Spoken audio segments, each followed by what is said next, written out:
인사해봤으면 좋겠습니다. 주님이면 충분합니다. 주님이면 충분합니다. 네. 한 번 더 인사해봤으면 좋겠습니다. 주님만 찬송하겠습니다. 네.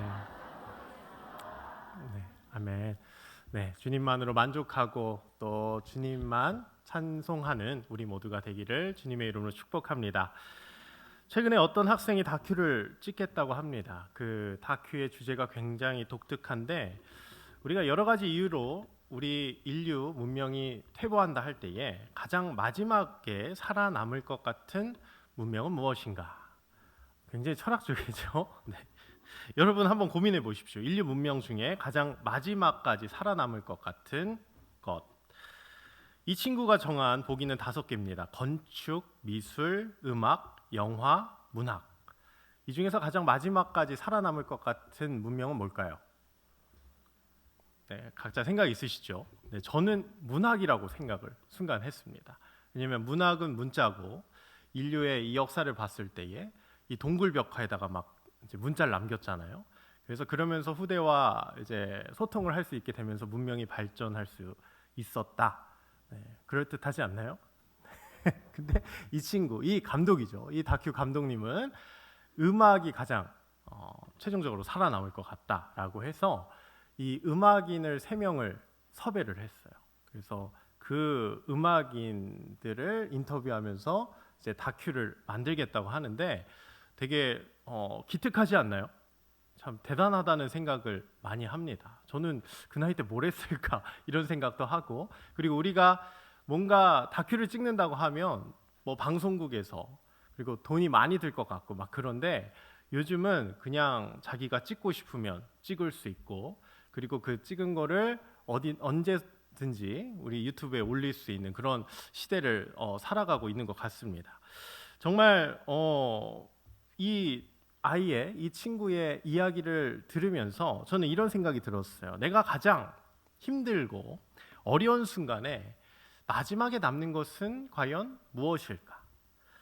우린 힘들면 수많은 것들 중에 이제 하나하나 제거를 하기 시작합니다. 그렇게 하나하나 제거하다 보면 결국 한 가지가 남을 것인데 저에게 남는 것은 과연 뭘까? 저의 가면과 또 허울을 다 벗었을 때 과연 나는 뭐가 남을까? 그리고 남은 것이 엉뚱한 것이라면 정말 쓸모없는 것이라면 참 비참할 것 같다라는 생각도 듭니다. 1994년에 소방대원 14명이 불길을 피하다가 능선으로 이제 도망쳤습니다. 근데 결국 사망한 일이 발생했다고 합니다. 근데 죽은 대원들을 보니까 너무 안타까웠던 것이 그들은 죽는 순간까지 무거운 장비를 계속 메고 있었다라는 거죠. 무려 11kg가 되는 그런 장비를 들고 죽은 것입니다. 심지어 그 장비는 불을 끄는 장비도 아니었습니다. 쓸모없는 체인톱을 들고, 물론 바빠서 그랬겠죠. 이제 다급해서 그랬겠죠. 뭘 들고 있는지도 몰랐겠죠. 그런데 하루속히 빨리 순간 판단을 해서 그 장비를 벗어버리고 도망쳤으면 어쩌면 살아남을 수도 있었을 겁니다. 우리 인생도 마찬가지입니다. 우리도 힘들면 하나하나 내려놔야 됩니다. 우선순위를 정해서 지금 나에게 필요 없는 것은 무엇일까 생각하고 과감하게 버릴 수 있어야 됩니다. 그래야만 우리가 살 수 있죠. 모두 끌어안고 있다가는 죽게 됩니다. 우리 인생 가운데 가장 힘들고 어려운 순간에 먼저 버려야 할 것은 무엇일까요? 그리고 가장 마지막에 남는 것은 무엇이어야 할까요? 바로 하나님의 말씀이 언약이어야 할 줄 믿습니다. 다 무너지고 망가지고 포기하고 싶은 순간에 우리는 하나님의 약속이 남아 있어야 됩니다. 그래야만 우린 삽니다. 그래야만 절망의 순간에 우린 일어설 수 있습니다. 받아친 인생을 다시 끌어올릴 수 있습니다. 과거를 뒤로하고 우리는 새로운 삶을 살아갈 수 있다라는 거죠. 오늘 아브라함에게 항상 따라다닌 것은 이 하나님의 약속이었습니다. 우리 다 같이 오늘 16절 같이 한번 읽어보겠습니다. 16절입니다. 시작. 그 사람들이 거기서 일어나서 소돔으로 향하고 아브라함은 그들을 전송하러 함께 가니라. 아멘. 여기서 그 사람들은 앞서 나온 천사들입니다. 그 천사들이 아브라함에게 다시 한번 하나님의 약속을 상기시켜 줬습니다. 너는 아들이 있을 것이다. 그렇게 천사들이 하나님의 약속을 상기시켜 줬죠. 그리고 그들이 이제 소돔으로 향하는 겁니다. 그리고 아브라함은 그들을 배웅하러 가지요. 이때 하나님이 나타나십니다. 자신의 사람, 자신의 백성에게 찾아와서 하나님은 약속을 재확인시켜 주죠. 그러면서 말씀하세요. 내가 하려는 것을 아브라함에게 숨기겠느냐. 참 친근하고 너무 감사한 표현입니다. 하나님은 아브라함과 약속하셨습니다. 약속을 했다라는 건 너와 이제 특별한 관계를 맺겠다라는 거죠. 영원한 약속입니다. 흔들리지 않는 약속이죠. 우리가 진짜 약속은 그 상대방을 불안하게 하지 않는 약속입니다. 우리는 약속을 해도 그 약속이 지켜질 것인가에 대한 불안감이 항상 존재합니다. 우리 인간 관계에서는 그럴 수 있다는 거죠. 그런데 하나님은 매 순간 우리가 의심하고 또 불안해할 때 그때마다 나타나셔서 말씀으로 그 약속을 재확인시켜 주십니다. 그래서 너무나도 감사한 일입니다. 17절에 여호와께서 이르시되 내가 하려는 것을 아브라함에게 숨기겠느냐. 그러면서 말씀하세요. 아브라함에게 강대한 나라로 너를 만들겠다. 그리고 천하 만민은 그로 말미암아 복을 받게 될 것이다. 한 번 더 약속을 재확인시켜 줍니다. 하나님은 우리를 강대한 나라로 만들고 축복의 통로로 삼아 주신다는 겁니다. 그리고 하나님은 이것을 절대로 숨기지 않으신다라는 겁니다. 이렇게 성경 말씀을 통해서 공공연하게 매 순간 공표하십니다. 내가 하려는 것을 아브라함에게 숨기겠느냐. 오늘 우리에게도 동일하게 말씀하시죠. 이 말씀으로 다시 한번 그 약속을 재확인시켜 주는 겁니다. 그래서 우리는 감사한 겁니다. 그래서 우리가 마지막에 남아야 될 것은 이 하나님의 말씀인 거죠. 이 약속이 끝까지 우리에게 남아있으면 우리는 일어설 수 있는 겁니다. 우리를 강대한 나라로 삼아주시는 그 하나님을 바라볼 수 있습니다. 우리를 축복의 통로로 삼아주십니다. 하나님은 매 순간 말씀으로 우리에게 공표해 주시고 재확인시켜 주신다라는 거죠. 그리고 하나님은 정말 중요한 말씀을 하십니다. 우리 19절 같이 한번 읽어보겠습니다. 19절 시작. 내가 그로 그 자식과 권속에게 명하여 여호와의 도를 지켜 의와 공도를 행하게 하려고 그를 택하였나니. 아멘. 하나님은 아브라함을 통해서 그 자식들에게 여호와를 지키게 하는 사명을 주셨습니다. 우리에게도 이런 사명이 있는 겁니다. 자녀에게 하나님의 도를 지키게 하는 겁니다. 물론 시대가 달라짐에 따라서 이렇게 하기란 참 어려운 일입니다. 억지로 하라는 것이 아닙니다. 자연스러워야 한다는 거죠. 자연스럽다라는 것은 삶에 녹아들어야 된다는 겁니다. 어떠한 상황 속에서도 기도로 승리하는 모습을 보여주는 겁니다. 무엇보다 하나님의 말씀으로 충분한 삶, 만족한 삶을 보여주는 거죠. 이런 삶을 계속해서 보여주면 되는 겁니다. 보여주면 이것이 내 주변에 있는 자들에게 여호와를 보여주는 거죠. 여호와를 따르게 만드는 것입니다. 요즘은 말보다 행동이 먼저인 시대입니다. 말 한마디 하는 것은 참 쉬운데 우리 사람은 잘 변하지 않고요. 또 일관성 있는 태도를 유지하기란 참으로 어렵습니다. 그런데 이런 일관성 있는 태도와 행동을 통해서 우리가 상대방에게 신뢰감을 줘야 되는 거죠. 말보다는 행동으로 먼저 보여주어야만 그 상대방이 안정이 됩니다. 하나님이 단순히 아브라함만 복받게 하려고 이 약속을 한 것이 아닙니다. 그를 통해서 천하 만민이 복을 받고 그 자녀들이 말씀을 지켜 행하게끔 하기 위해서 그를 택하시고 그에게 복을 주셨다라는 겁니다. 우리 또한 자녀들에게 이 하나님의 말씀을 전하기 위해 택한 줄 믿습니다. 전해야 되는 겁니다. 물론 부담이죠. 내가 어떻게 전하나요? 난 너무 힘듭니다. 그러나 내가 할 수 있는 방법으로 이 말씀을 감당하길 소망합니다. 지혜롭게, 시대에 맞게, 그리고 내 상황에 맞게 내가 할 수 있는 선에서 이 말씀을 최대한 순종하기를 소망합니다. 그럴 때 우리에게 아브라함의 축복이 임할 줄 믿습니다. 하나님은 또 말씀하시죠. 우리 20절, 21절 같이 한번 읽어보겠습니다. 시작. 여호와께서 또 이르시되 소돔과 고모라에 대한 부르짖음이 크고 그 죄악이 심히 무거우니 내가 이제 내려가서 그 모든 행한 것이 과연 내게 들린 부르짖음과 같은지 그렇지 않은지 내가 보고 알려 하노라. 아멘. 하나님은 아브라함에게 또 말씀하십니다. 무서운 것은 하나님은 다 듣고 계신다라는 겁니다. 우리의 기도뿐만 아니라 우리의 고통과 신음소리까지 듣고 계시고 우리의 죄악까지도 듣고 계신다라는 거죠. 그리고 심판의 날을 정하시고 천사들을 통해서 그 소식이 맞는지, 내가 들리는 것이 그것이 맞는지 확인하시는 겁니다. 그래서 그 사람들, 천사들이 소돔으로 향하고 있는 거죠. 우리 22절 같이 한번 읽어보겠습니다. 22절입니다. 시작.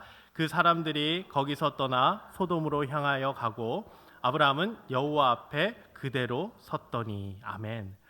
천사들은 소돔을 향하여 갑니다. 그 부르짖음이 맞는지 확인하러 갑니다. 그런데 아브라함은 그대로 섰습니다. 아브라함은 이 얘기를 듣고 아브라함은 여호와 앞에서 그대로 섰습니다. 그 배웅 나갔던 발을 멈추고 하나님 앞에 쓴 것입니다. 그리고 그가 무엇을 했습니까? 하나님과 딜을 합니다. 소돔을 멸하겠다는 그 하나님의 말씀. 저 같으면 나를 멸망시키겠다고 한 것도 아닌데 저는 그냥 갔을 겁니다. 제가 옛날에 초등학교 때 담임 선생님이 저희 반을 향해서 엄청 화를 내신 적이 있어요. 왜냐하면 학우의 소지품이 사라진 겁니다. 누구냐? 지금 나오면 용서해 주겠다. 근데 나왔을까요? 끝까지 안 나왔어요. 그래서 결국 그 주의 주번이 앞에 나가서 매를 엄청 맞았습니다. 저는 앉아서 속으로 어땠을까요? 얼마나 다행이던지, 제가 주번이 아니어서 얼마나 감사하던지. 그렇더라고요. 나만 아니면 돼. 나만 안 아프면 돼. 나만 희생 안 당하면 돼. 나만 고통 안 당하면 돼. 사실 우리는 다 이런 생각을 갖고 있을 때가 많습니다. 내가 아프지 않으면, 내가 손해보지 않으면 괜찮을 것 같아요. 나만 주님의 분노를 안 입으면 좋은 거 아닐까. 그리고 저 사람은 죄를 지었잖아. 소돔은 죄를 지었잖아. 벌을 받는 것은 당연한 거야. 근데 여러분, 이런 태도는 하나님의 언약 백성들이 아니라는 거죠. 여러분, 요한복음에 나오는 음행한 여인을 보십시오.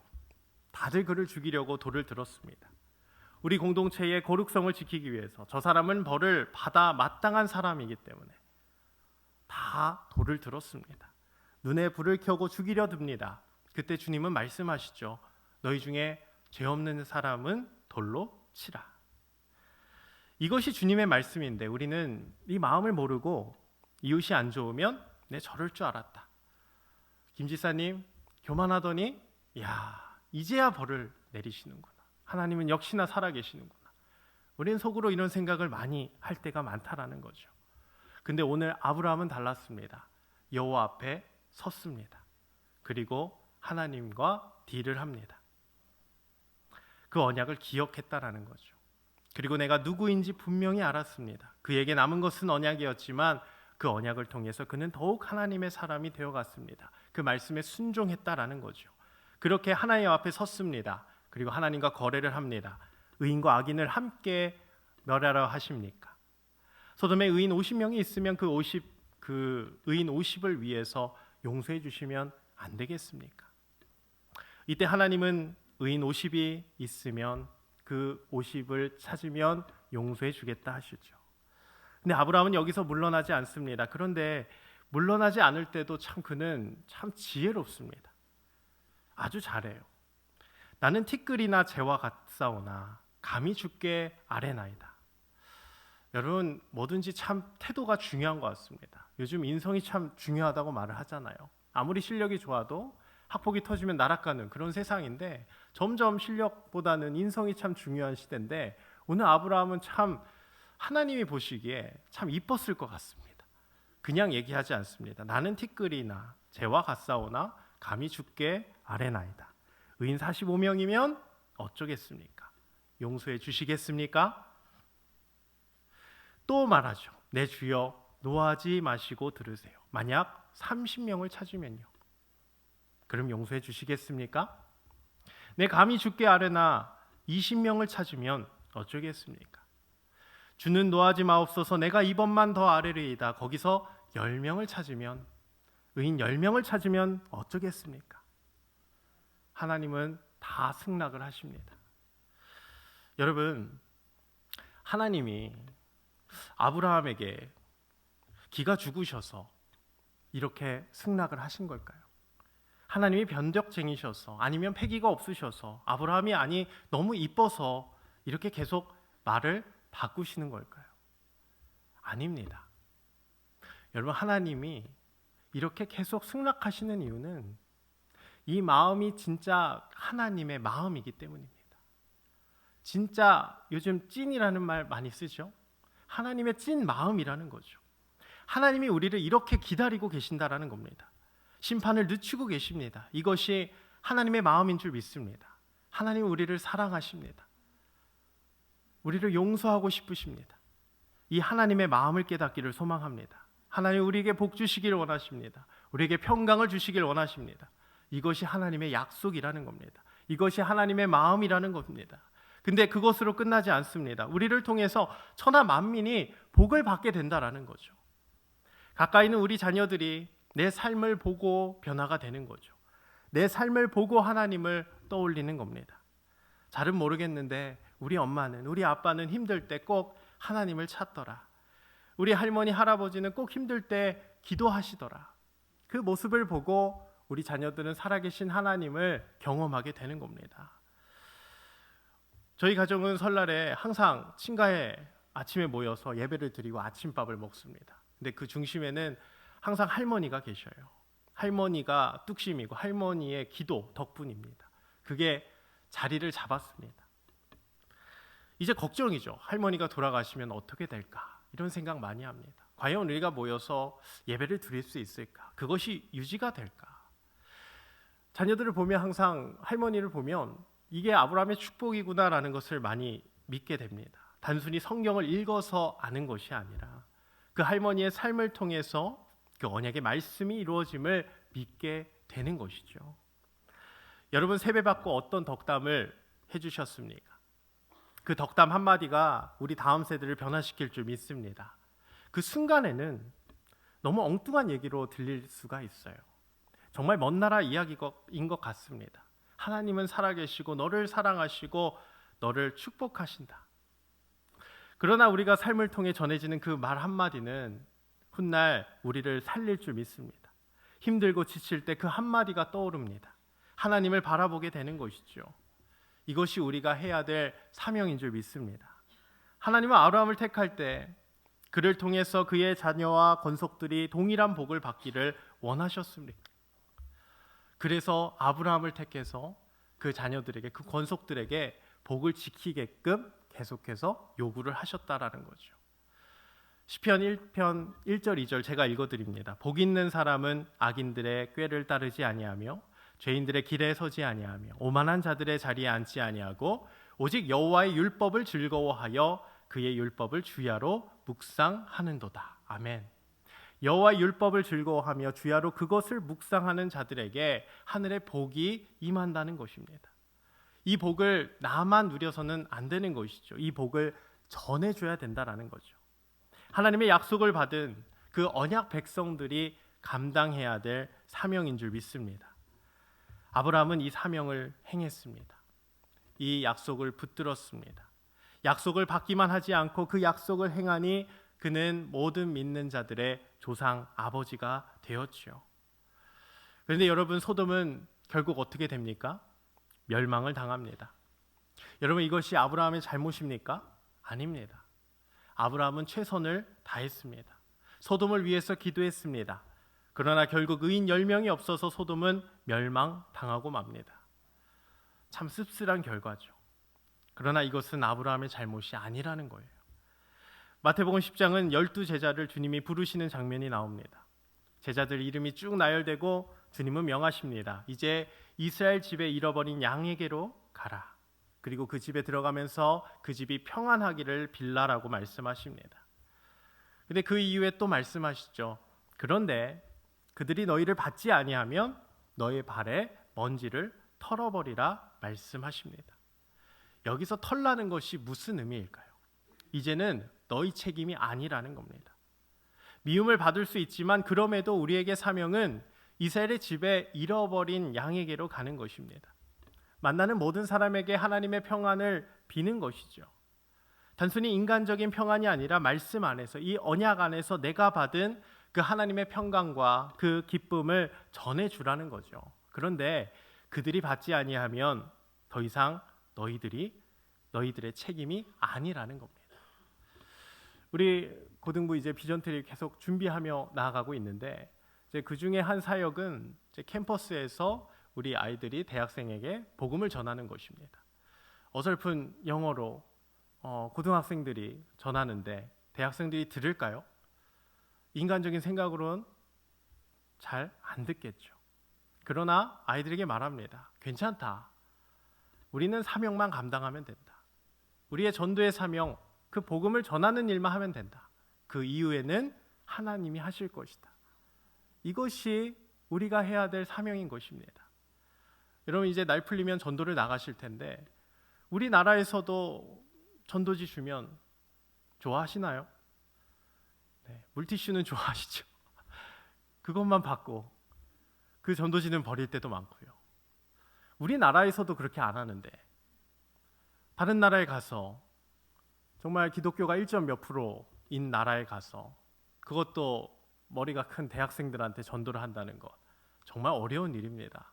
그런데 우리가 하는 이유는 그걸 통해서 뭔가 우리가 잘해서 전도를 용품을 정말 좋은 것을 해서 그들을 우리가 시키는 것이 아니라 그냥 우리는 그저 우리에게 맡겨진 사명을 감당할 뿐입니다. 그 이후에는 하나님이 하실 것이라는 것을 믿는 것이죠. 내 발에 먼지를 털어버리면 되는 겁니다. 영혼 구원은 오직 주님께 달려있는 줄 믿습니다. 주님이 예비하신 영혼들을 구원을 하는 겁니다. 그 영역은 우리의 영역이 아닙니다. 그저 우린 주님의 말씀에 순종하는 것뿐입니다. 그 말씀을 행하는 것뿐입니다. 우리 다 같이 마태복음 10장 40절에서 42절 같이 한번 읽어보겠습니다. 시작.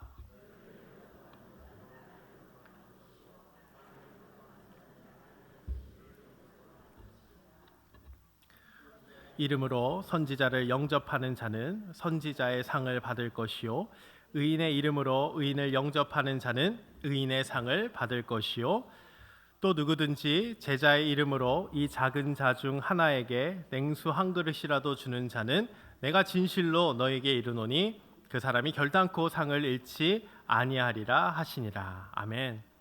여러분 이 말씀을 정말 믿으십니까? 이 말씀을 믿는다면 우린 제자의 이름으로 작은 자에게 냉수 한 그릇을 줄 수 있을 것입니다. 여러분 착각하지 마십시오. 내 이름으로 주는 것이 아닙니다. 내 이름으로 주면 언제든지 줄 수 있죠. 그러나 우리는 예수님의 이름으로 제자로서 그 냉수 한 그릇을 주는 겁니다. 예수님의 이름으로 하는 것은 쉽지 않습니다. 그리고 작은 자에게 준다는 것 정말 어려운 일입니다. 여러분 우리가 갓난아기한테 잘해줄 때 그 갓난아기한테 뭘 바래서 우리가 잘해줍니까? 그렇지 않습니다. 그냥 이뻐서 사랑스러워서 우리가 잘해주는 거죠. 그 애가 나중에 이것을 기억해서 나에게 어떤 큰 보답을 해주겠지 이런 마음으로 하나요? 그렇지 않습니다. 작은 자라는 건 나에게 아무것도 해줄 수 없는 그 사람에게 우리가 전혀 기대할 수 없는 그런 사람이 작은 자입니다. 그런 자에게 냉수 한 그릇 주는 거 정말 어려운 일입니다. 그런데 말씀을 믿으면 할 수 있다라는 겁니다. 왜 그렇습니까? 그 말씀의 능력으로 우리는 하늘의 상급을 받을 것이기 때문입니다. 이 믿음이 우리에게 있기를 소망합니다. 우린 그 상급을 바라보는 자들이기에 우리는 예수님의 이름으로 작은 자에게 냉수 한 그릇을 줄 수가 있는 것입니다. 아무도 알아주지 않더라도 그 약속을 내 삶 가운데 지키며 나에게 주어진 복을 이웃들에게 전해주며 나아갈 때에 우리에게 아브라함의 축복, 하늘의 상급이 있다라는 겁니다. 너무나도 심플하고 간단하지만 어려운 이야기입니다. 그러나 이 약속을 믿기를 소망합니다. 힘들고 지칠 때마다 이 말씀의 능력이 내 삶 가운데 나타나기를 소망합니다. 마태복음 10장 28절입니다. 몸은 죽여도 영혼은 능히 죽이지 못하는 자를 두려워하지 말고 오직 몸과 영혼을 능히 지옥에 멸하실 수 있는 이를 두려워하라. 아멘. 32절 33절입니다. 누구든지 사람 앞에서 나를 시인하면 나도 하늘에 계신 내 아버지 앞에서 그를 시인할 것이요 누구든지 사람 앞에서 나를 부인하면 나도 하늘에 계신 내 아버지 앞에서 그를 부인하리라. 아멘. 여러분 이 말씀을 믿기를 소망합니다. 말씀의 능력을 붙들길 소망합니다. 오늘 아브라함은 그 말씀을 붙들었습니다. 그리고 자신에게 맡겨진 그 사명을 온전히 감당했습니다. 나만 복을 받는 것이 아니라 나를 통해서 주변 이웃들이 복을 받게끔 그는 최선을 다했습니다. 우리도 그 복을 받은 자로서, 먼저 구원받은 자로서 그 복을 전해주길 소망합니다. 이웃들에게 전해주십시오. 말씀을 우리 자녀들에게 전해주십시오. 말보다는 행동으로 믿음의 본을 보여주십시오. 무엇보다 자금의 우리나라를 위해서 기도해 주십시오. 나만 잘 먹고 잘 사는 것이 아니라 우리 이웃들, 우리나라, 그리고 전 세계를 위해서 함께 기도할 수 있어야 됩니다. 이런 복을 전하는 삶이 축복된 삶이요, 하늘의 상급을 누리는 삶입니다. 사랑하는 성도 여러분, 우리 삶에 말씀이 남으면 되는 겁니다. 말씀의 능력을 붙드십시오. 말씀이 남으면 우리에게 하늘의 상급이 뒤따를 줄 믿습니다. 이 말씀의 능력을 붙들고 이번 한 주도 하나님만 바라보며 나아가는 우리 모두가 되기를 주님의 이름으로 축복합니다.